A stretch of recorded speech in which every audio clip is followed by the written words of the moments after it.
Hi, I'm Dr. Dani. I'm a holistic physician and an IBS specialist, and I want to talk to you in this video about the brain-gut connection, or the brain-gut link, and IBS.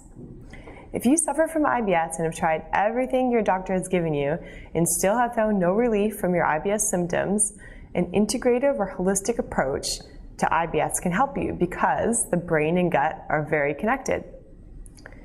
That means that what goes on in your body's nervous system can affect digestion and IBS symptoms. Emotions, thoughts, and subconscious patterns of thinking all affect your nervous system and your brain, which talks to your gut and sends messages to the gut that leads to it working smoothly or poorly in the case of IBS.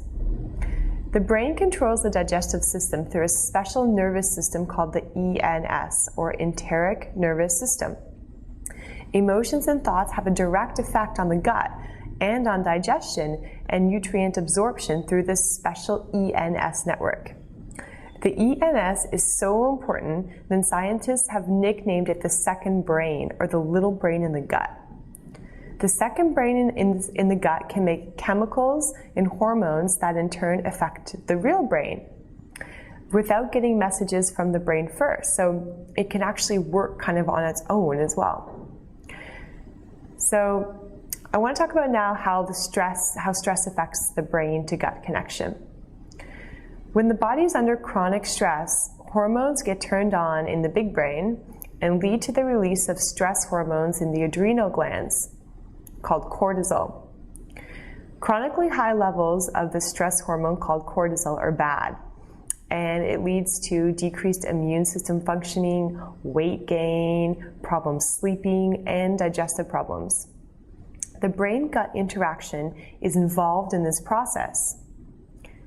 Patients with IBS have also been found to have this thing called the cingulate gyrus, an area of the brain that makes pain seem worse, lit up more than people without IBS. So in other words, the pain of IBS can actually start with differences in the brain. How they found this is they looked at people's brain scans with IBS and those people's brain scans without IBS. And again, they found that this area of the brain that enhances pain signals, the cingulate gyrus, is more strongly kind of lit up in people with IBS. Luckily, we can use powerful mind-body techniques to change the pain signals from the brain to the gut and help your IBS symptoms, especially the symptoms of abdominal or belly pain and discomfort and the bloating. And we can even use these mind-body techniques to get rid of these symptoms completely. Examples of techniques that have been successfully used in IBS treatment that are included under this mind-body domain are biofeedback, special IBS hypnotherapy, something called PMR, progressive muscular relaxation, which is a special relaxation technique, and also guided imagery that is focused on your gut. There has also been specific yoga-based programs developed that have been shown to be very effective in IBS in treating the symptoms. One study by US researchers from the University of North Carolina at Chapel Hill showed that hypnotherapy alone was effective in reducing IBS pain and bloating by over 50%, as well as decreasing anxiety and improving mood.